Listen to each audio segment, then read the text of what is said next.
Bugün son zamanlar uşaqlar arasında geniş yayılmış influenza virusu haqqında danışmaq istəyirəm.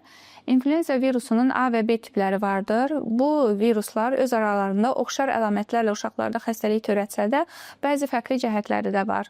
İnfluenza A uşaqlar arasında daha çox yayılmağa meyillidir. Mutasiyaya uğradığına görə daha çox epidemiya və pandemiyalara səbəb ola bilir.